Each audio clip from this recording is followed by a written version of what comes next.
স্বামী অখণ্ডানন্দজির জন্মদিন, সেটাতে মহারাজ পূজনীয় মহারাজ বলছিলেন অখণ্ডানন্দজির জীবনটা পুজো পাঠ প্রতিমা এইগুলোর উপরে খুব বেশি গুরুত্ব ছিল না ওনার। ঠাকুরের এক একটি পার্শ্বদের একটা বৈচিত্র্য, যেমন স্বামী রামকৃষ্ণানন্দজি সারা জীবন পুজো নিয়ে থাকলেন। স্বামীজি খুব ঠাট্টাও করেছেন। আমার সবচেয়ে বড় ভয় হচ্ছে শশীর ঠাকুর ঘর। আজকে একটা বলবে এই তোর ঠাকুর, এমন ঠাট্টা করেছেন। বৃন্দাবনে ঝাঁকি দর্শন হচ্ছে, এই বন্ধ হলো আবার খুললো, আবার বন্ধ হলো, এই তো খুললো না, আমাদের ঠাকুর এখন নইছেন তো সেজন্য বন্ধ, আবার খুলে দিল। এই তো ঠাকুর নইছেন, এই ঠাকুর ভোগ খাচ্ছেন, এই তো 8 কোটি বেটিদের পিণ্ডি চটকাচ্ছেন। স্বামীজির ভাষা। এদিকে জয়ন্ত মানুষগুলো মরে শেষ হয়ে যাচ্ছে। অখণ্ডানন্দজি কোনো অদ্ভুত লোক ছিলেন। উনি যখন পুরুষ সূক্তম দিয়ে, যেটা নিয়ে নারায়ণের আমরা কিন্তু অভিষেক করি, স্নান করি, সেই মন্ত্র দিয়ে নাকি বাচ্চাদের কিন্তু স্নান করাতেন, অনাথ বালকদের। সাক্ষাৎ সামনে আছেন নারায়ণ, সেই ভাবটা শুধু ভাব না, প্রত্যক্ষ দর্শন ছিল ওটা ওদের। জিলেপি নিয়ে এসছে কেউ, বাচ্চাগুলো খুব লাফাচ্ছে, বড় জিলেপি খাবো, জিলেপি খাবো। তখন একজন ব্রহ্মচারীকে ডেকে বলেন, উপরে গিয়ে ঠাকুরকে নিবেদন করে নিয়ে আয়।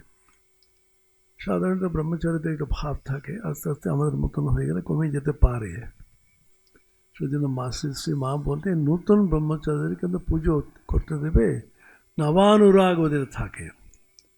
ব্রহ্মচারীগুলো পুজোতে মনে রাখতে হবে, আমাদের দুর্গা পুজো, বড় পুজো, সেটা কিন্তু ব্যক্তিগত পুজোর যিনি করেন তার আধ্যাত্মিক সাধনার জন্য করা হয় না, সমস্ত বিশ্বের কল্যাণের জন্য করা হয়। এটা অনেক সময় যে পূজক ভাবে বিভোর হয়ে ধ্যান করতেই থাকছেন, এখানে প্রসাদটা নামা।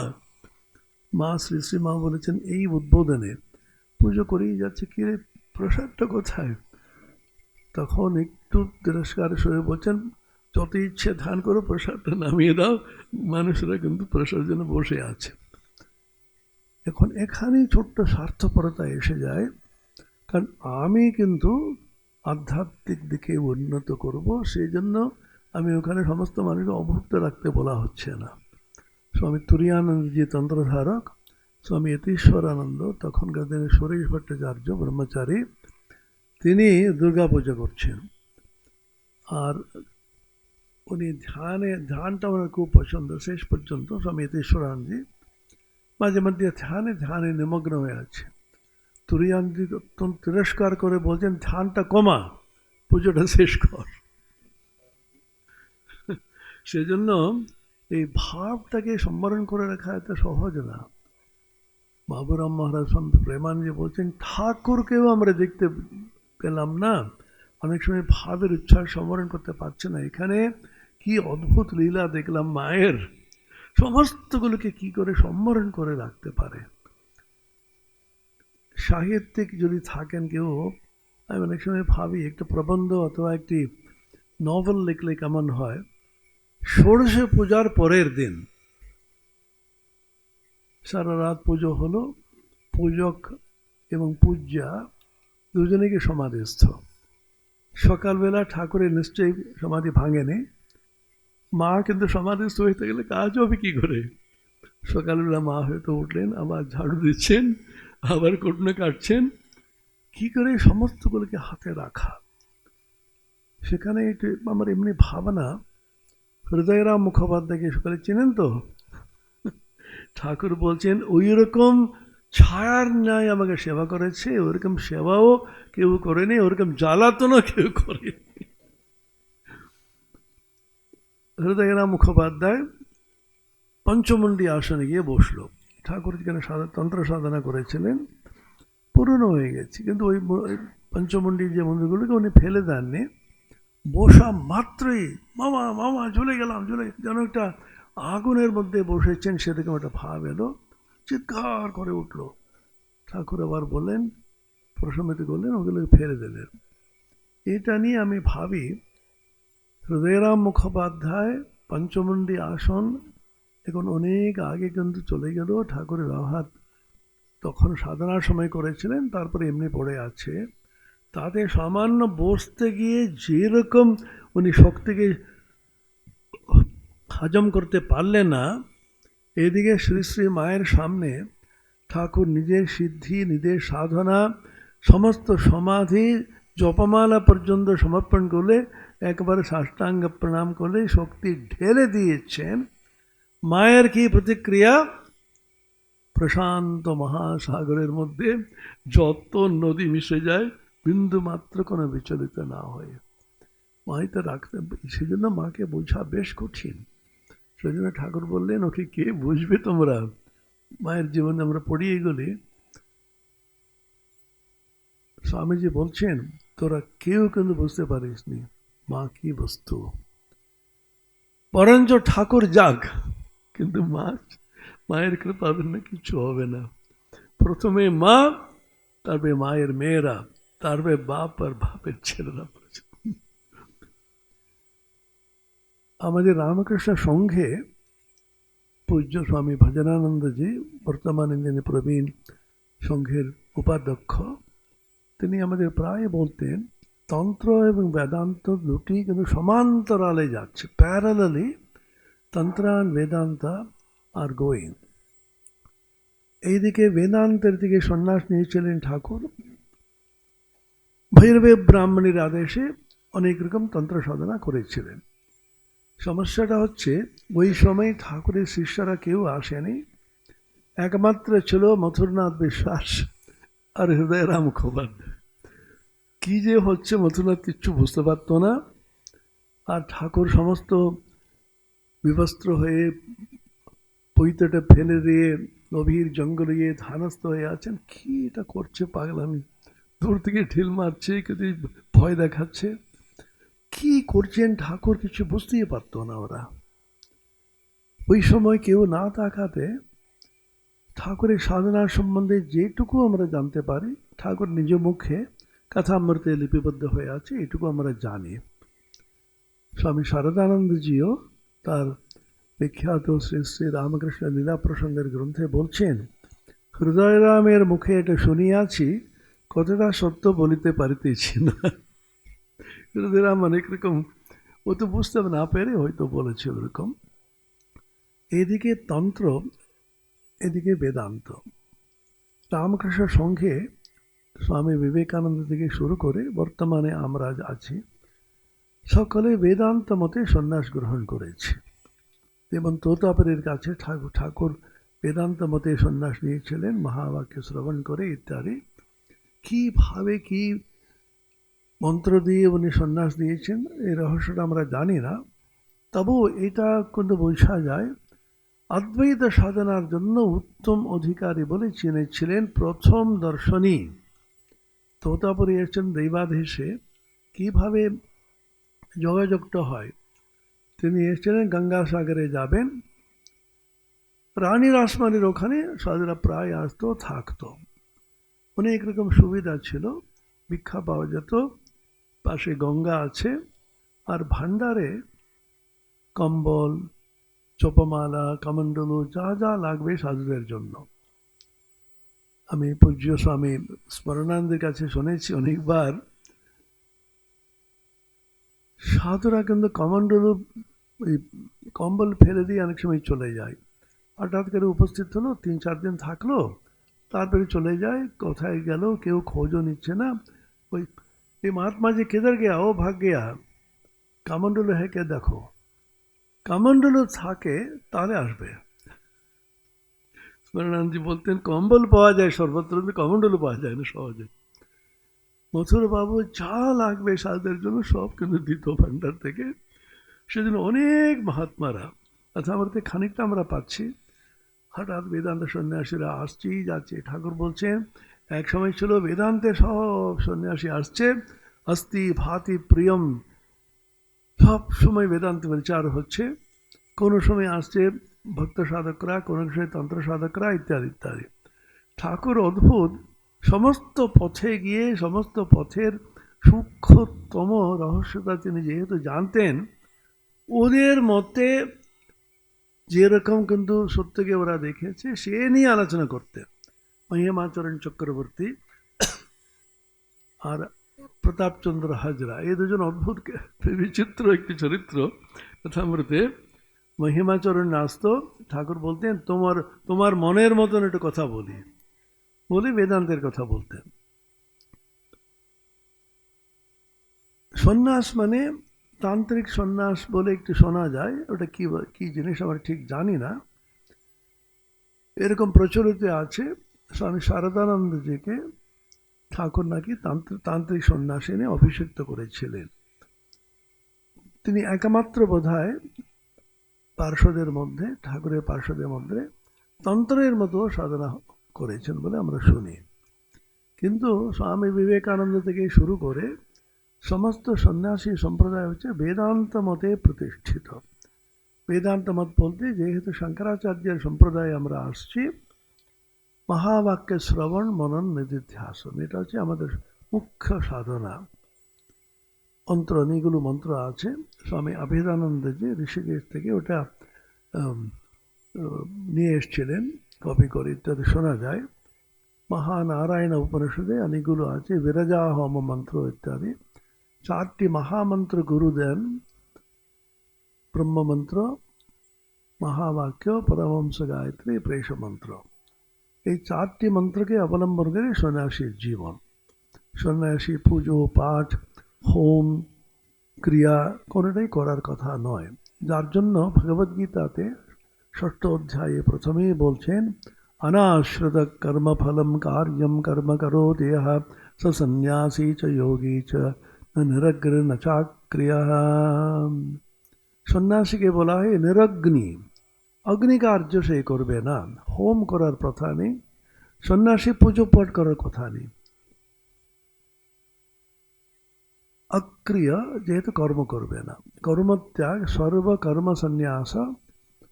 আর নিরগ্নি, কোনো অগ্নিকার্য করবে না। অগ্নিকার্য মানে শ্রৌত স্মার্ত হোম যজ্ঞাদি, যেটা মীমাংসকরা করত সেটা সন্ন্যাসী করবে না।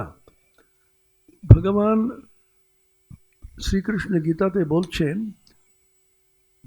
যে অগ্নিকার্য ত্যাগ করেছে, সমস্ত কর্ম ত্যাগ করেছে, সে আসলে সন্ন্যাসী যোগী নয়। যে কর্মফল ত্যাগ করেছে, সমস্ত কর্ম করে যাচ্ছে, কর্মফল ত্যাগ করে, কর্মফল আসক্তি কর্মাসক্তির ত্যাগ করে, কর্তৃত্ব বুদ্ধি ত্যাগ করে যে কর্ম করে সেই আসলে সন্ন্যাসী। এটা নিয়ে অনেক রকম ব্যাখ্যা ভাষ্য ইত্যাদি আছে। তাহলে রামকৃষ্ণ সম্প্রদায়ে তন্ত্রের কি স্থান? প্রথম থেকেই চলে আসছে। ঠাকুর ষোড়শ রূপে মাকে পুজো করলেন আমরা জানি। সেটা আসলে ফলহারিণী কালী পূজা ছিল। ফলহারিণী বলতে কর্মফলকে তিনি হরণ করেন। লোকে মনে করে ফলহারিণী মানে ফল দিতে হবে। সূক্ষ্মভাবে আমাদের মনীষীরা মহাপুরুষরা বুঝিয়েছে সাধারণ মানুষকে তুমি ফল ত্যাগ করো। এখনো আছে প্রথা, এখানেও নিশ্চয়ই থাকবে। কাশী বৃন্দাবন কোনো তীর্থে গেলে একটা ফল নাকি ত্যাগ করতে হবে, জানেন তো? এটা তীর্থস্থানে গেলে একটা ফল ত্যাগ করতে হবে। সেজন্য অনেকে কি ত্যাগ করব, আমি বেদানাটা ত্যাগ করি, কারণ পাওয়া যাচ্ছে না। যেগুলো পাওয়া যাচ্ছে না, আমি বললাম আমটা ত্যাগ কর না। আম কি করে ত্যাগ করব? কেউ করলা ত্যাগ করে দিচ্ছে, বলল কারণ এত তেতো, ওটা বরঞ্চ ত্যাগ করলেই ভালো। অর্থটা হলো কর্মফল ত্যাগ করতে বলা হচ্ছে। সূক্ষ্মভাবে বোঝাবার জন্য একটি আমাদের স্থূল উদাহরণ দিয়ে বুঝিয়েছে শাস্ত্রকারেরা করুণাবশত আমাদের, আমরা ওটা নিয়ে চলছি। ঠিক সেরকম পুজো পাঠ, বিভিন্ন রকম প্রতিমা রেখে ওটাকে ষোড়শোপচার পুজো করা ইত্যাদি সমস্ত মানুষের মনকে দিব্যভাবে আরূঢ় করাবার জন্য একটি অবলম্বন মাত্র। শেষ পর্যন্ত সেখানেই যদি থেমে যায়, সর্বস্ব যদি হয়ে যায়, তাহলে মানুষের ভাব আর এগোতে পারে না। বর্তমানে সেটাও নেই। কত বড় প্যান্ডেল হলো, কত রকম অলঙ্কার হলো, তাতে করে প্যান্ডেলের বাজেট হচ্ছে 5 লক্ষ টাকা, লাইটিংটা হচ্ছে 10 লাখ, পুজোর জন্য বরাদ্দ 500 টাকা। আমরা দেখতে পাচ্ছি। সেজন্য স্বামীজি বিরক্ত হয়েছে, চিঠিতে লিখছেন, Religions of the world have become lifeless mockeries. What the world now wants is character, which is one of boundless love, where every word will tell like thunderbolt. স্বামীজির কথা এটা।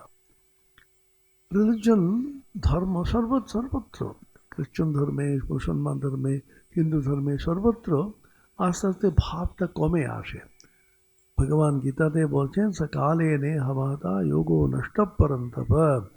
আমি এটা অনেক আগে যোগটা বলেছিলাম, প্রোক্তমান আহম অব্যয়ম, কিন্তু আস্তে আস্তে করে তার শক্তিটা কমে গেল, যোগটা নষ্ট হলো।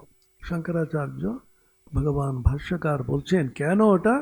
কামোদ ভাবাত, মানুষের কামনা বাসনা যখন প্রবল হয়ে ওঠে, কামনাকে পূরণ করতে চাইলে লোকে বলবে কি এটা এত কামনা কিসের? ঈশ্বরকে কেন্দ্র করে ওটাকে কামনাকে পূরণ করার একটা কল বার করা। খুব ইচ্ছা হলে নলেন গুড়ে সন্দেশ খাবো, লোকে কি বলবে, এত দামি দামি মিষ্টি খেয়ে যাচ্ছে, বলবে তো না না না আমার জন্য না, ওই ঠাকুরের কিন্তু একটু দেবো, এই ঠাকুরকে দেখিয়ে আয়। তো ভাষাটা হচ্ছে ঠাকুরকে দেখিয়ে আয়। ঠাকুরের কাছে, ঠাকুর তোমার জন্য, ঠাকুর যদি খেয়ে নিতেন কেউ দিত না। অখণ্ডানন্দ জীবনে একটা মজার ঘটনা আছে।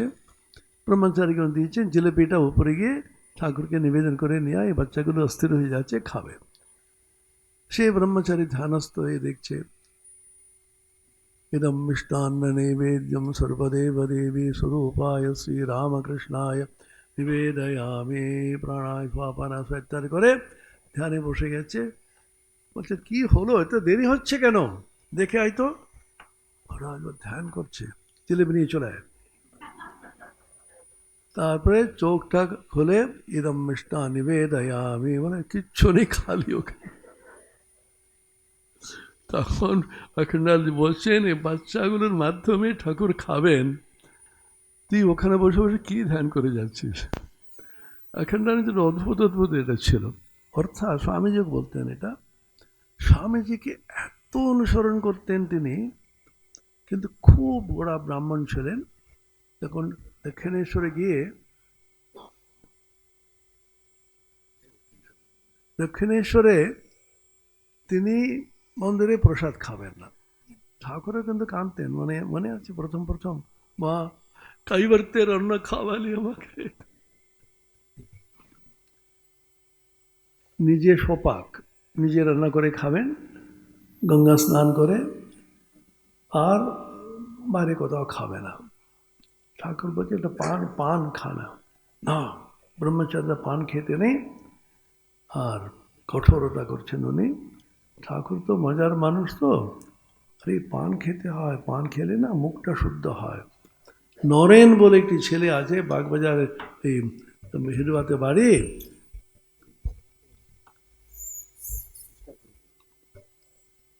নরেন বলে একটি ছেলে আছে, সে 100টা পান খায়, যা পায় তা খায়, বড় বড় চোখ, সবসময় অন্তর্মুখ, রাস্তা দিয়ে যায়, গাড়ি ঘোড়া সব নারায়ণময় দেখে, ওর সঙ্গে খুব সঙ্গ করবি। তারপরে হেসে বলছেন, বাড়ির গিন্নি জানে কোন হাঁড়িতে কোন সোরাটা লাগে। ম্যানেজমেন্ট, কার সঙ্গে কার লাগে এটাকে বলে ইকুয়েশন বলে। জীবনে যতই যাই করুন না কেন, কার সঙ্গে কার ইকুয়েশন মিলে, সেই ইকুয়েশন যদি না মিলে তাহলে সমস্ত কিছু অশান্তিতে পরিণত হবে। এটা হচ্ছে শেষ পর্যন্ত নরেনের অবর্তমানে বিরহে অসহ্য যন্ত্রণায় উনি রাস্তায় শুয়ে পড়লেন, ট্রাম আমার উপরে চলে যাক, আর শরীর রাখবো না, এতটা টান ছিল স্বামীজির প্রতি। আপনারা জানেন কিভাবে ঠাকুর শ্রীরামকৃষ্ণ কালীর কাছে এলেন, এটা অদ্ভুত ঘটনা। ক্ষুদিরাম চট্টোপাধ্যায় একদম নিষ্ঠাবান ব্রাহ্মণ, কামারপুকুরে এসছেন পড়ে জানেন আপনারা। সমস্ত বাড়িতে ইষ্ট দেবতা হচ্ছেন রামচন্দ্র। রঘুবীর সেটা নিয়ে এলেন, সেটাও কিন্তু বর্ণনা দেওয়া আছে। দুর্বাদল শ্যাম, সেটা হচ্ছে রামচন্দ্রের বর্ণনা। ওটা শ্রীরাম, উনি কুলদেবতা, উনি ইষ্ট দেবতা, ওনারই পূজা হতো। কীভাবে শক্তির কাছে এলেন উনি, এটা অদ্ভুত কাহিনী ওটা। তখনকার দিনে এইদিকে শক্তি, ওইদিকে শিব, এইদিকে নারায়ণ, এই তিনটি নিয়ে বৈষ্ণব, শাক্ত এবং শৈব, তিনজনের ঝগড়া সব তুঙ্গে। মজা করে বলে কৃষ্ণ ঠাকুর, ভগবান শ্রীকৃষ্ণ একমাত্র কর্ণধার, তিনি ভবসাগর পার করে আমাদের নিয়ে যেতে পারেন। শাক্তরা বলতো, হ্যাঁ হ্যাঁ তাই তো, মা জগদম্বা রাজা রাজেশ্বরী, তিনি নিজে কি নৌকো চালাবেন, ওই মাঝি কৃষ্ণ ঠাকুরকে চাকরিতে রেখে দিয়েছেন। যখন ভৈরবী ব্রাহ্মণী এসেছিলেন, মথুরনাথের সঙ্গে সবসময় লাগতো। মথুরনাথ হচ্ছে শাক্ত, কালী উপাসক, আর হচ্ছে বৈষ্ণবতন্ত্র ভৈরবী ব্রাহ্মণী। অত্যন্ত সুন্দরী মহিলা, বয়সও বেশি হয়নি। মথুরবাবু সবসময় সন্দেহ, হে ভৈরবী, তোমার ভৈরব কোথায়? ঠাট্টা করে বলছে। কালীর নিচে শুয়ে আছেন সবরূপ শিব, এই তো আমার ভৈরব। সে তো অচল ভৈরব, সচল ভৈরব কোথায়? ভৈরবী ব্রাহ্মণী কম না, অচলকে সচল না করতে পারি, ভৈরবী হলুম কেন? কি জাঁজেল মহিলা ছিল তখনও। তিনি কিভাবে কালের কাছে এলেন? ঠাকুরও উনি ছোটবেলা থেকে যে কোনো উপনয়ন হলো, পুজোর অধিকার পেলেন, তিনি রঘুবীর উপাসক। দাদা এসেছে কলকাতাতে, কিংবা কলকাতাতে নিয়ে আসছে, কিন্তু মা কালী কীরকম কলকাতা টেনে নিয়ে আসছেন দেখুন। গ্রামাঞ্চলে থাকলে আবার তার ওখানেই কিন্তু শেষ হয়ে যেতেন, আমরা পেতাম না, কারণ কলকাতাতে তার প্রয়োজন ছিল। আবার তার কেন এসে একেবারে ব্রিটিশ ক্যাপিটালে এসে জন্মালেন কেন? কারণ এইদিকে হিন্দু ধর্ম আস্তে আস্তে করে অন্যদিকে যাচ্ছে। ব্রাহ্ম ধর্ম নতুন ধরনের ধর্ম, খানিকটা হিন্দু, খানিকটা খ্রিস্টান, খানিকটা বাইবেল, এ নিয়ে মূর্তি উপাসনা ওরা মানবে না। অথচ উপনিষদ খানিকটা জানে। দেবেন ঠাকুরের যে উপনিষদ সংকলন এখন আছে, সেই দিকে ওটা চলছে। আর মুসলমানদের আক্রমণ হয়েছিল, আর ব্রিটিশ ক্যাপিটাল ছিল এটা। এতগুলি কালচার, এতগুলি সংস্কৃতি, এতগুলো ভাব ধারা সম্মিলিত হয়ে ঠাকুর দেখলেন এই সুবর্ণ সুযোগ, সমস্ত সংস্কৃতি, সমস্ত ভাবধারা, সমস্ত ধর্ম, সমস্তগুলোকে সমন্বয় কীভাবে করে, তার সমন্বয় আচার্য হয়ে উনি আচার্যানা মহাচার্য হবেন, সেই জন্য ওখানে এলেন। কীভাবে এলেন আমরা জানি। রামকুমার বলল ছেলেটা কিন্তু স্কুলে যাচ্ছে না। ঠাকুরের আসল পরিচয় যদি এখন কেউ চায়, তার নাম হচ্ছে স্কুল ড্রপ আউট। ওকে পাঠশালে পাঠানো হলো, মাঝখানে গিয়ে মানিক রাজার আম বাগানে হয়ে নিচে গিয়ে শেষ হয়ে স্কুলে কোথায় গেল। তারপরে শুধু তা না, তার সহপাঠী যারা আছে তাদের নিয়ে নিলেন, এই চল আমরা একটু গান বাজনা করে সারাক্ষণ, কিন্তু স্কুলে যাওয়ার মতন গিয়ে আবার বাড়ি ফিরছে বিকেলে, কিন্তু সকালে ভাবছে বোধহয় স্কুলে গেছে, আদৌ। তখন পড়াশোনাতে মন নেই। দেখলেন ঠাকুরের খুব সূক্ষ্ম একটি বিচারটা দেখুন। লেখাপড়া তখন লেখাপড়া মানে বেদ পাঠ, বেদ মুখস্থ করা, পৌরোহিত্য করা। পৌরোহিত্য করার পরে অনেক রকমের মন্ত্রতন্ত্র বলে শেষ পর্যন্ত কি নিয়ে যাচ্ছে, চাল কোলা বেঁধে। ঠাকুর বললেন, চাল কোলা বাঁধা বিদ্যা আমার দরকার নেই, কিছুতেই পড়বেন না উনি, অথচ অসাধারণ মেধা ছিল। একবার পড়লেই মুখস্থ হয়ে যেত।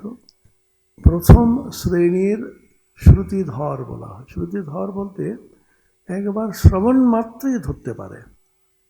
স্বামী শারদানন্দজি লীলা প্রসঙ্গে লিখছেন, স্বামী বিবেকানন্দ পর্যন্ত দ্বিতীয় শ্রেণীর শ্রুতিধর বলছে, দুবার শুনলে তা ধরতে পারে।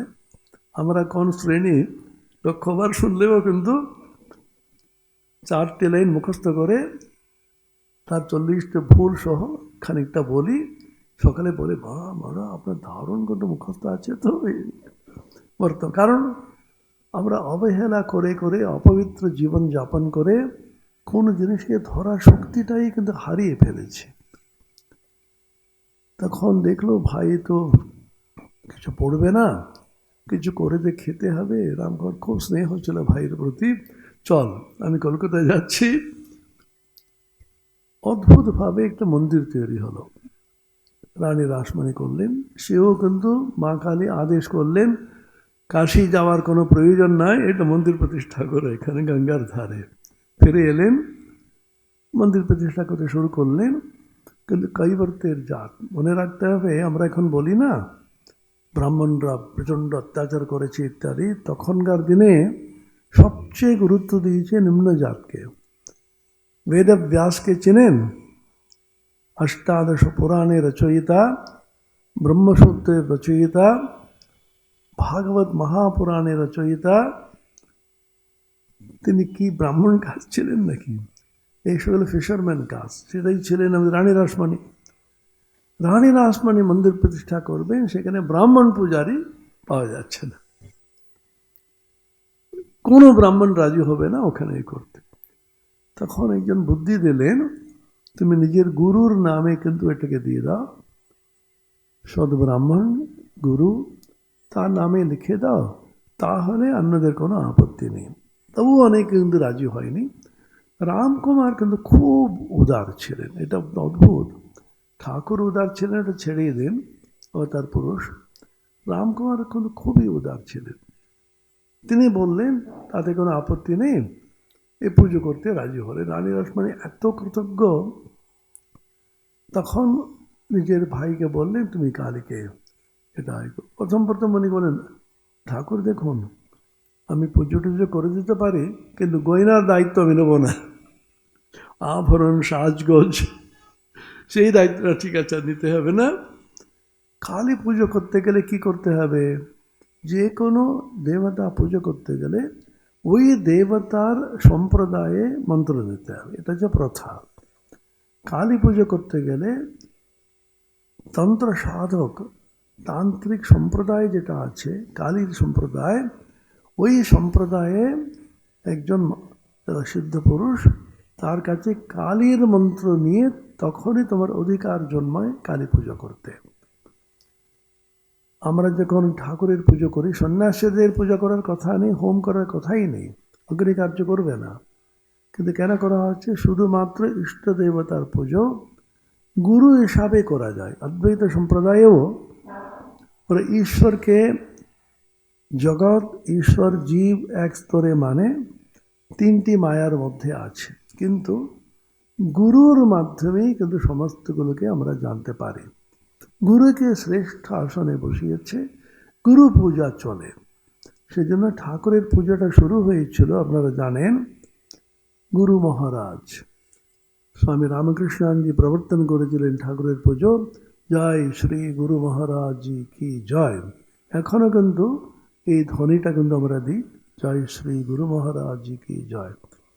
ঠাকুর কথাটা কিন্তু পশ্চিমবঙ্গে, বঙ্গদেশে প্রচলিত, কিন্তু অন্য অন্য জায়গায় এখনও শ্রীরামকৃষ্ণকে গুরু মহারাজজি বলে ওরা। সেজন্য গুরুর পূজা করা চলে, সেজন্য ঠাকুরের পূজা হলো। তিনি কেনারাম ভট্টাচার্যের কাছে কালী মন্ত্র নিলেন পুজো শুরু করার জন্য, সাধনার জন্য নয়। পুজো করতে শুরু করলেন।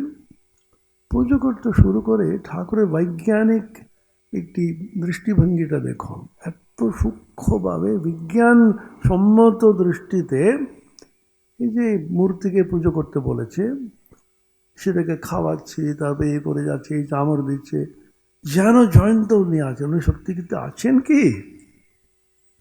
যদি থাকেন তাহলে আমাকে জানতে হবে, যদি না থাকেন আমি পুজো করব না। কিরকম দৃঢ় সংকল্প! ওনার মনটা সবসময় দৃঢ় সংকল্প ছিল।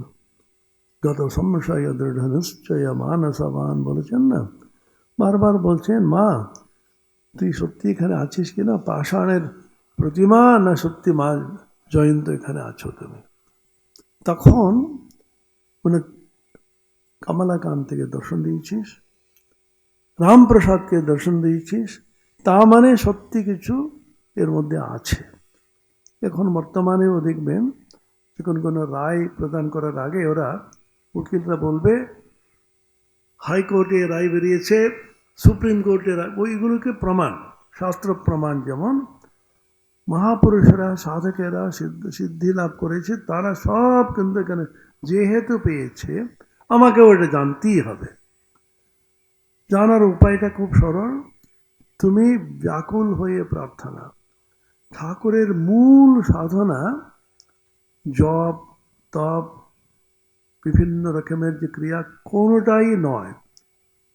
রাজগোপালাচারী একজন মনীষী ছিলেন, তিনি রামকৃষ্ণ উপনিষদ বলে সুন্দর একটি বই রচনা করেছেন। উনি বলছেন ঠাকুরের নূতন যোগ উনি প্রবর্তন করলেন, তার নাম হচ্ছে ব্যাকুলতা যোগ। ব্যাকুল হয়ে তুমি চাও, আন্তরিকভাবে ব্যাকুল হয়ে চাইলে তিনি দর্শন দিবেনই দেবেন। যদি না দেন তাহলে তিনি তোমাকে দর্শন দেওয়ার ক্ষমতা না থাকে, সেই প্রতিমাকে পুজো করে কোনো লাভ নেই।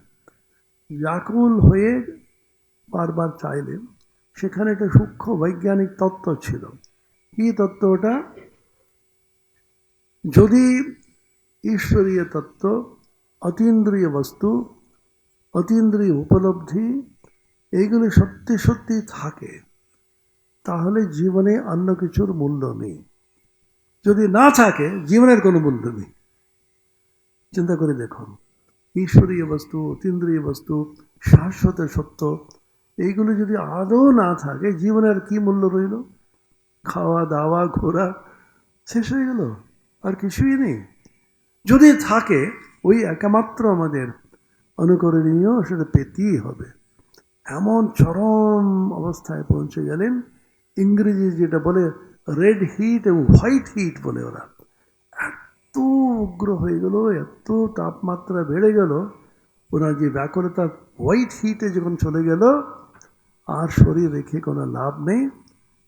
তখন নিজের গলা কাটতে গেলেন, মায়ের জগদম্বার দর্শন পেলেন, আমরা জানি ওটা। তখন জানতে পারলেন কালী সত্য এখানে আছে।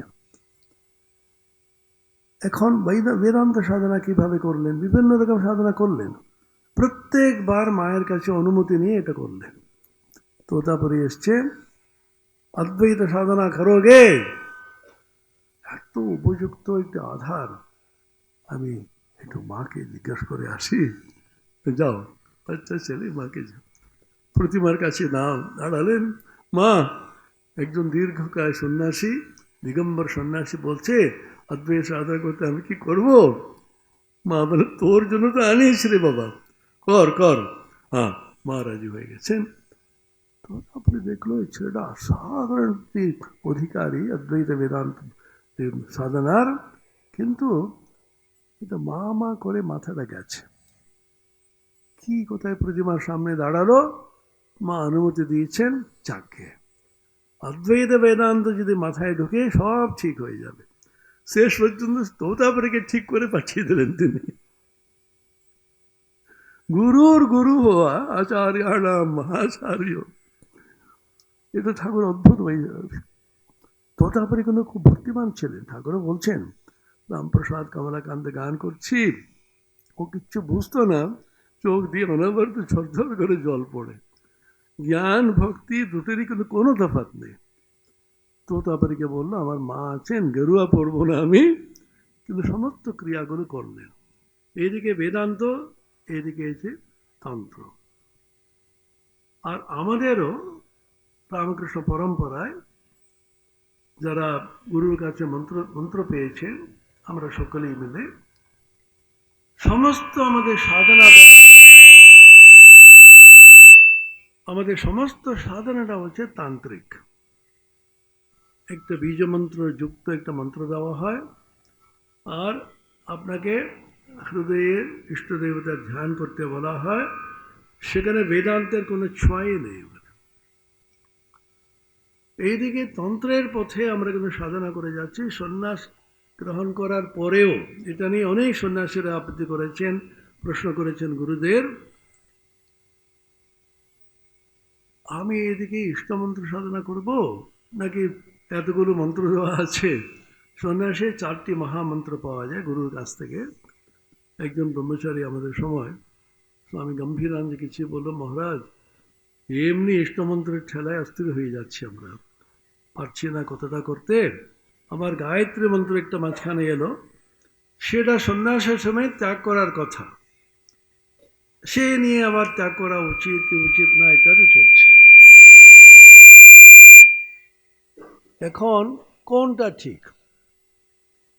আর সন্ন্যাসের সময় 4টি মহামন্ত্র পাওয়া গেছে, এটি কি করবোটা কি জপ করতে হবে? তখন গম্ভীরানন্দ খুব অল্প বাক ছিলেন। This mantras are not meant for জপা, they are meant for realisation. পরবর্তীকালে আমরা জানতে পারলাম, যারা বেদান্ত সন্ন্যাসীদের কাছে আলোচনা করে, এটা হচ্ছে শ্রবণাদেব জ্ঞানম বলে একটি অদ্বৈত সিদ্ধান্ত একটা আছে। মহাবাক্য গুরুর কাছে শোনার সঙ্গে সঙ্গে তোমার জ্ঞান হয়ে যায়। অপরোক্ষ অনুভূতিবাদ বলে একটা আছে, সেটা কিন্তু জপ করে করে করার নয়, সেটা তান্ত্রিক সাধনা, এটা বেদান্তিক সাধনা। শুধু তুমি অহম ব্রহ্মাস্মি ভাবলে সঙ্গে সঙ্গে জ্ঞান হয়ে যায়। তাহলে আমাদের সন্ন্যাসী সম্প্রদায়ে কোন দিকে আমরা যাব? এটা জানতে গেলে আমাদের যেতে হবে ঠাকুর কিভাবে নিজের শিষ্যদের সাধনা করিয়েছেন। কারণ আমাদের কাছে আর তথ্য কিছু নেই। যদি ভাবে ভক্তিতে গেলে একরকম, কিন্তু সূক্ষ্মভাবে আমরা যুক্তিসম্মত বৈজ্ঞানিক পদ্ধতিতে বিশ্লেষণাত্মক ভঙ্গিতে এগুলিকে বুঝতে চাই, তখন যেতে হবে ঠাকুর কীরকম সাধনা করিয়েছে। প্রথম করিয়েছেন নরেন্দ্রনাথ। নরেন্দ্রনাথ কি ছিলেন তখন মনে আছে? ব্রাহ্ম সমাজের অনুগত, কেঁদে কেঁদে ভাসিয়ে দিতেন। সবসময় বলছে, তুমি রাজাদিরাজ, তুমি ত্রিভুবন ঈশ, আমি সামান্য একটি ভিখারি, রাজা রাজেশ্বর দেখা দে, সবসময় রাজা রাজেশ্বর ওদের।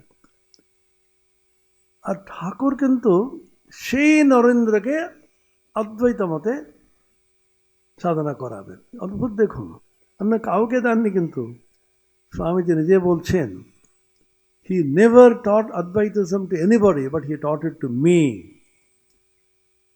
তখন এমনভাবে ভক্ত হয়েছিল, নিজেকে হীন দিন এটা জীব বলে ভাবত, তাকে আস্তে আস্তে করে অদ্বৈত মতে শিক্ষা দেবেন। নরেন এসছে, বালিশের নিচ থেকে একটা ছোট্ট বই বার করতেন, তার নাম হচ্ছে অষ্টাবক্র সংহিতা। অদ্বৈত বেদান্তের চূড়ান্ত গ্রন্থ, ওটা শ্রেষ্ঠতম। বলে, এটা একটু দরজা বন্ধ করো, এটা একটু পড় না আমার জন্য। না, এটা পড়বো না, মহাপাপ। নিজেকে ঈশ্বরের সঙ্গে এক ভাবা কখনো করা উচিত না। ঠাকুর জানতেন নরেনের দুর্বলতা কোথায়। নিজের জন্য না না বলে অপরের জন্য বললেই সঙ্গে সঙ্গে করবে ও। এর তোর জন্য নয় রে, আমি তো মূর্খ, বুঝতে পারি না, পড়তে পারি না রে, তুই আমার জন্য পড়। পড়তে পড়তে পড়তে যেই নরেন্দ্রনাথ কান্ত, তুমি ত্রিভুবন আমি ভিখারি অনাথ, কেমনে বলিব তোমার এসো মম হৃদয়ে, যাবে কে দিন আমার। প্রথম গান, তুমি ত্রিভুবননাথ, আমি ভিখারি অনাথ, কি করে তোমাকে বলবো হে রাজা রাজেশ্বর, আমার হৃদয়ে এসে বসবো। সেই নরেন্দ্রনাথ ঠাকুর আস্তে আস্তে করে অদ্বৈত যখন ঢুকালেন, অষ্টাবক্র সংহিতা বিশ্বমঞ্চে দাঁড়িয়ে বলছেন, never forget the glory of human nature, Buddha's and Christ are but the waves of the infinite ocean which I am. আমি রূপ অনন্ত মহাসাগর, চৈতন্য সমুদ্র, তার মধ্যে জীব জগৎ এরকম কিছু তরঙ্গের মতন ভেসে যাচ্ছে। স্বামী এক ধাপ এগিয়ে বলছেন, বুদ্ধ যিশু শব্দ আমি রূপ চৈতন্য সমুদ্রের তরঙ্গ মাত্র। ময়্যনন্তমহং বোধো আশ্চর্যম জীব বিচয় উদ্যন্তি ঘ্রন্তি খেলন্তি প্রবিশন্তি স্বভাবতঃ। অষ্টাবক্র সংহিতা। একটা হলো, কিন্তু কাজ করবে না। কর্ম করতে গেলে তোমাকে শক্তির এলাকায় আসতে হবে। এখানে প্রকৃতি, ত্রিগুণাত্মিকা প্রকৃতি, সেখানে আমাদের শরীর, মন, বুদ্ধি, অহংকার সব গঠিত ত্রিগুণাত্মিকা।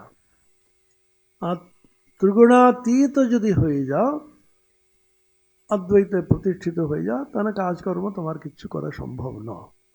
কিন্তু নরেনকে ডেকে নিয়ে এসছেন, উনি ডুবেছিলেন উচ্চতম সমাধিতে, ডেকে নিয়ে এলেন, কাজ করাতে হবে। দুটো জিনিস প্রয়োজন আছে, সূক্ষ্মভাবে বিশ্লেষণ করুন। এক হচ্ছে ওকে শক্তিকে মানাতে হবে, নাহলে কাজ করবে না। উল্টো দিকে অদ্বৈতে প্রতিষ্ঠিত হতে হবে, কারণ সার্বজনীন ইউনিভার্সাল দেখতে দর্শন সারা পৃথিবীকে দিতে একমাত্র অদ্বৈত বেদান্ত। কালীকেও মানতে হবে, এইদিকে ব্রহ্মেতে প্রতিষ্ঠিত হয়ে থাকতে হবে। অদ্বৈতত্ব সমাহিত চিত্তম প্রজ্জ্বল ভক্তিপটাবৃতবৃত্তম কর্মকলেবরম অদ্ভুত চেষ্ট। স্বামীজি নিজে বলেছেন ওটা। আর স্বামীজিকে কাজ করাতে গেলে শুধুমাত্র কালীকে মানলে হবে না, শ্রীরামকৃষ্ণ তাঁর গুরুকে কালীর অবতার বলে মানতে হবে। এত কঠিন জিনিস, কিন্তু ঠাকুর কিন্তু হিমশিম খাচ্ছিলেন নরেনকে সাধনা করতে গিয়ে। স্বামী বোধানন্দজির সুন্দর বই আছে নরেনের ঠাকুর, ঠাকুরের নরেন, খুব সুন্দর আলোচনা আছে ওখানে। নরেনকে আস্তে আস্তে করে নিয়ে আসতে হবে কালীর দিকে। কালীকে কি করে মানা যাবে? ঠাকুর কিন্তু বেশ কঠিন, কিন্তু যখন শিক্ষক হিসাবে, আচার্য হিসাবে বেশ কঠিন, খুব কড়া, খুব কষ্ট। নরেনের একমাত্র দুর্বলতা হচ্ছে অপরের কষ্ট সহ্য করতে পারবে না। কেউ কষ্ট বললে এটা শিবের অবতার। দুরিত দলনা দক্ষম দক্ষজা দত্তদোষম কালিদ কলি কলঙ্কম কম্রকান্তম পরহিতকরণায় প্রাণ প্রচ্ছেদ প্রীতম নতনয়ন নিযুক্তম নীলকণ্ঠম নমামহ। শিবস্তোত্রম শ্রীজন স্তোত্র লিখছে নিজের উপরে। পরহিতকরণায় প্রাণ প্রচ্ছেদ প্রীতম, অন্যদের কল্যাণের জন্য সব কিছু দিতে রাজি আছে। গল্পটা আমরা জানি। সব ভালো ভালো জিনিস যখন এলো সমুদ্র মন্থনে, সব বিষ্ণু নিয়ে চলে গেলেন। বিষ্ণু বেশ লোক, আরামসে আছেন। ঐরাবত হাতি আর উচ্চৈঃস্বর ঘোড়া, মা লক্ষ্মী স্বয়ং এলেন, সব বিষ্ণুর ঘরে চলে গেল। হালাহাল বিষ যখন এলো, আর বিষ্ণুকে খুঁজেই পাওয়া যাচ্ছে না। কি খাবে এটা? এই তো ভোলানাথ ভাঙ খেয়ে শুয়ে আছে। সব দেবতারা প্রভু প্রভু মহাদেব বাঁচান বাঁচান। কি হচ্ছে রে? একটুখানি এটা একটু পান করতে হবে। কি আছে এতে? আর কি বলবো, হালাহাল বিষ। হ্যাঁ, বিষ পান করতে হবে কেন? জগতের কল্যাণের জন্য, জগতের কল্যাণ দে। এটা হচ্ছে শিব। পরহিত করণায় প্রাণ প্রচ্ছেদ প্রীতম। স্বামীজিকে ঠাকুর জানতেন কিভাবে নিয়ে আসতে হবে। তখন বললেন আমার জন্য নয় ইত্যাদি। ওইদিকে গেল, কালীকে মানবে না, না আমি সব মানব না। বাবা মারা গেলেন।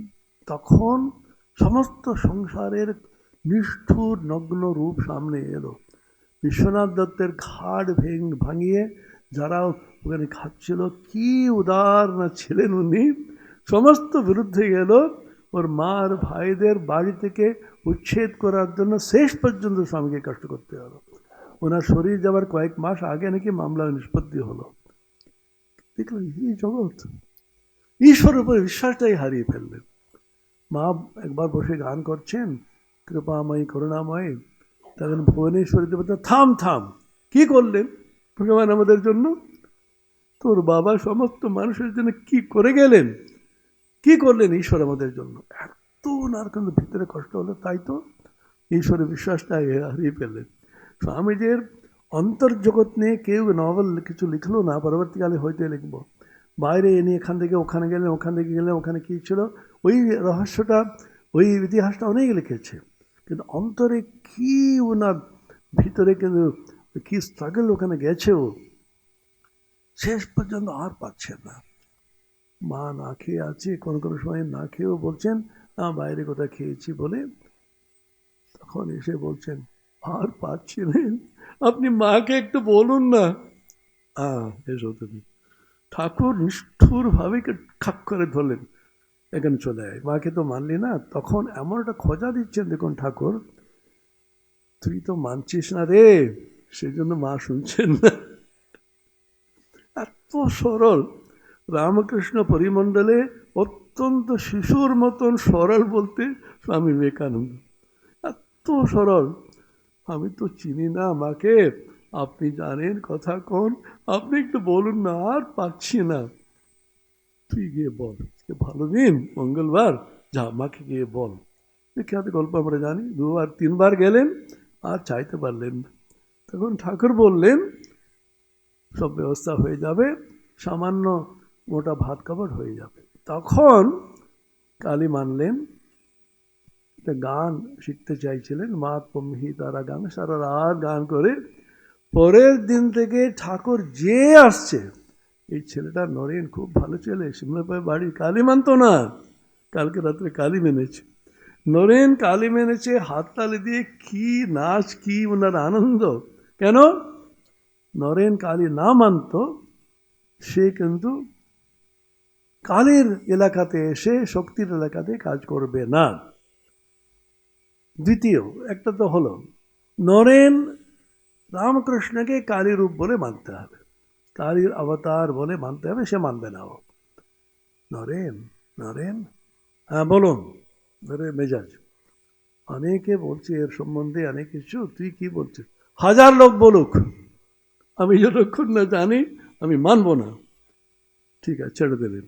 ছেড়ে ছেড়ে কিভাবে ধরছেন ঠাকুর, একদম শেষে প্রাণ যায় যায় অবস্থা, পাশ ফেলে শুতে পারছেন না। নরেন ভাবল, এইবার যদি বলেন তিনি সারা জীবন বলেছেন আমি অবতার, তখন আমি মানব। স্পষ্টভাবে ঠাকুর বললেন, এখনো সন্দেহ? যে রাম যে কৃষ্ণ সেই ইদানিং রামকৃষ্ণ, কিন্তু তোর বেদান্তের দিকে নয়। অর্থাৎ বেদান্তের দিকে সকলেই তো ব্রহ্ম, শক্তিরই অবতার। ঠাকুর বলছেন শক্তি সমুদ্র সমুত্থ তরঙ্গম, বলছেন না, অবতার শক্তিরই অবতার, আর ব্রহ্মের অবতার হয় না। শঙ্করাচার্য এত বড় অদ্বৈত বেদান্তি, তিনিও 14th অধ্যায় একদম শেষ শ্লোক, ব্রহ্মণো হি প্রতিষ্ঠাহম অমৃতস্যাব্যয়স্য চ শাশ্বতস্য চ ধর্মস্য সুখস্য কান্তিকস্য চ। পূজ্য স্বামী স্মরণানন্দজি আমাদের পড়াতেন, এটা এত সুন্দর ব্যাখ্যা করেছিলেন, অন্তর্দৃষ্টি, ইনসাইট যাকে বলে। শঙ্করাচার্য বুঝতেই পারছেন, ব্রহ্মণো হি প্রতিষ্ঠা অহম বলছেন ভগবান। কি করে সগুণ ব্রহ্ম অবতীর্ণ ভগবান কি করে ব্রহ্মের প্রতিষ্ঠা হতে পারেন? অনেক রকম ব্যাখ্যার মধ্যে একটি অন্যতম একটি ব্যাখ্যা দিয়েছেন, অথবা অথবা করে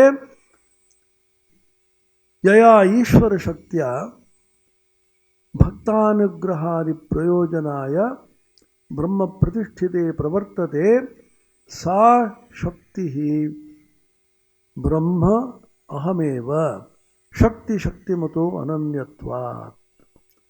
তখন স্মরণানন্দজি বলছেন, দেখো ঠাকুরের সঙ্গে কি তফাৎ আছে, তার শক্তি শক্তিমান অভেদ, ব্রহ্ম শক্তি অভেদ। ঠাকুরের নূতন একটি মন্ত্র আমাদের দিয়ে গেলেন, যাকে বলছো তুমি ব্রহ্ম সেই শক্তি। বেদান্ত এবং তন্ত্র এখানে পুরো সম্মিলিত হয়ে যাচ্ছে।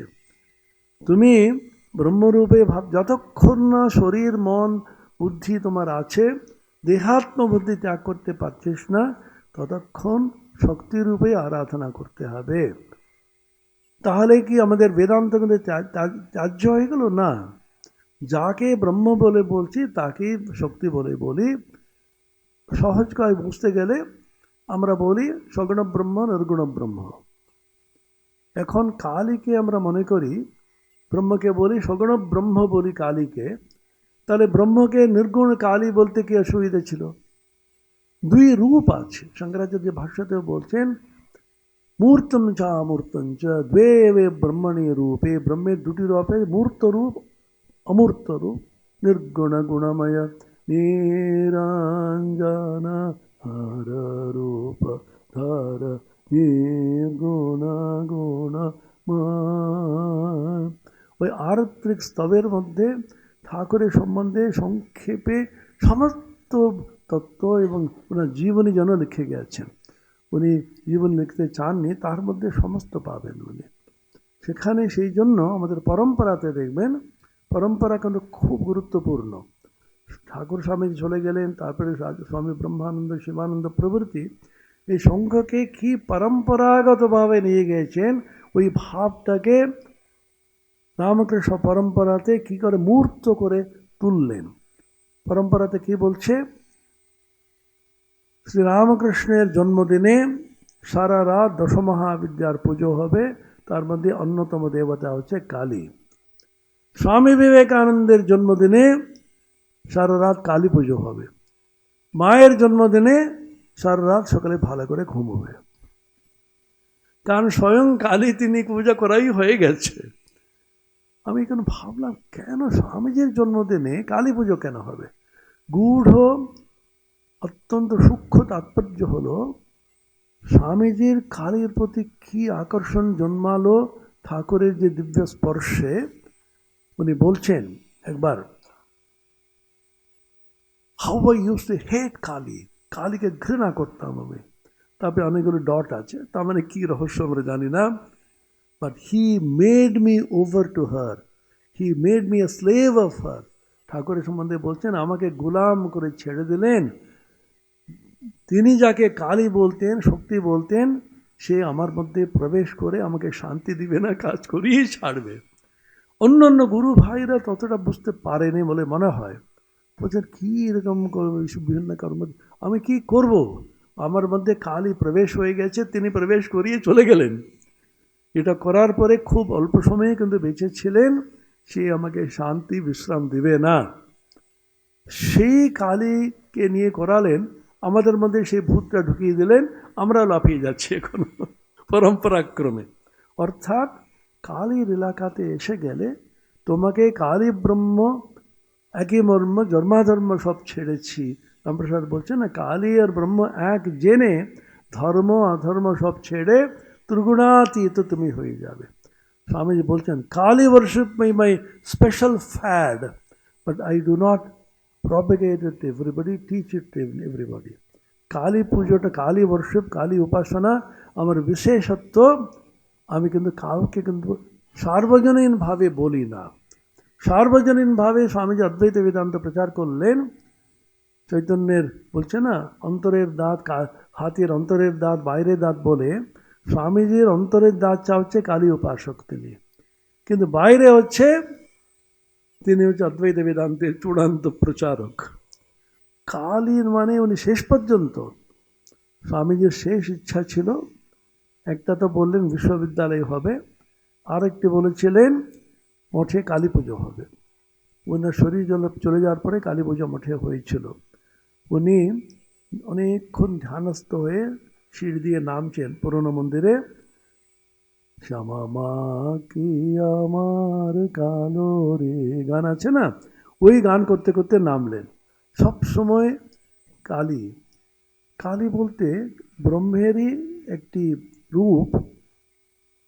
শরীরে জগতে থাকতে গেলে যা অবলম্বন করে থাকতে হবে, ব্রহ্ম শক্তি কালী আর ব্রহ্ম সে অভিন্ন বলে ভেবে এদিকে সন্ন্যাস, ওইদিকে তন্ত্র, এদিকে বেদান্ত, এদিকে কিন্তু তন্ত্রের সমস্ত ক্রিয়া সমস্তগুলোকে সমন্বয় করে সাধন পদ্ধতি আমাদের চালু হয়েছে রামকৃষ্ণ সম্প্রদায়ে। পরবর্তীকালে স্বামী ব্রহ্মানন্দ প্রভৃতি, স্বামী শিবানন্দজি, স্বামী কৈলাসানন্দের মুখে বহুবার শুনেছি।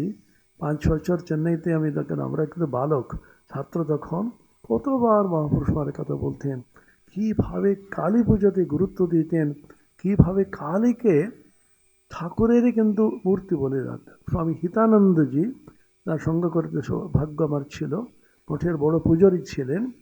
তাকে একবার এমনি সাহস করে জিজ্ঞাসা করলাম বাচ্চা ছেলের মতো, বিশাল বিশাল মানে কালীর ছবি রাখতো ওরা পুরনো সাধুরা। তখন আমি ওনাকে, ধৃষ্টতা ছিল তখন অবশ্য, ওনারা কিছু কিছু বলেই না, আরে বাচ্চা ছেলে, মহারাজ আপনাকে মহাপুরুষ মহারাজ কালী মন্ত্র দিয়েছেন না, এগুলি জিজ্ঞেস করতে আছে। আমি শুনেছি ওরা ঠাকুরকে কালী রূপে ধ্যান করার জন্য বলেছিলেন, কালীকে ঠাকুর রূপে ধ্যান করার জন্য বলেছেন। পুরনো সাধুরা, স্বামী ব্রহ্মানন্দ প্রভৃতি মহাপুরুষ মহারাজেরা কালীর বিশেষ গুরুত্ব দিতেন। কালী পূজার সময় কৈলাসনজি বলতেন, দেখো খুব সাবধান, খুব সাবধান। মহাপুরুষ মহারাজ বলতেন, কালী হচ্ছে আমাদের আরাধ্য দেবতা। রামকৃষ্ণ মঠ এবং রামকৃষ্ণ মিশন, রামকৃষ্ণ সংঘের আরাধ্য দেবতা হচ্ছে কালী শক্তি। পরবর্তীকালে জগদ্ধাত্রী মা পুজো করলেন। যেন রামকৃষ্ণ সম্প্রদায়ের শক্তির বিশেষ প্রাধান্য কেন? শক্তি ছাড়া জগতে কোনো কর্ম চলে না। তুলনাত্মিকা প্রকৃতির মধ্যে যদি কর্ম করতে হয়, শক্তির প্রাধান্য, শক্তিকে প্রাধান্য করে থেমে গেলে ব্রহ্মানুভূতি হতে পারে না। সেজন্য ঠাকুর অদ্ভুত এটা সমন্বয় করলেন, যাকে বলি কালী, যাকে বলি শক্তি, তিনিই ব্রহ্ম। ওইদিকে বেদান্তের দিকে তুমি ব্রহ্মের দিকে যাও, এদিকে কালীর দিকে এসো। ওইদিকে সন্ন্যাস মন্ত্র চিন্তা করো, শ্রবণ মনন নিধিধ্যাসন করো, এদিকে কিন্তু ইষ্টমন্ত্র সেটাও জপ করতে থাকো। দুটি সমানভাবে যাচ্ছে। এটা হচ্ছে সাধনার রহস্যের মধ্যে। অনেক বড়দের কাছে, অনুভূতিমান কাছে এটা শুনতে হবে। আমি এইটুকু বলে সকলকে ধন্যবাদ জানিয়ে, বিশেষ করে আমাদের পূজ্য অধ্যক্ষ মহারাজকে কৃতজ্ঞতা জানিয়ে আমি এখানে শেষ করব।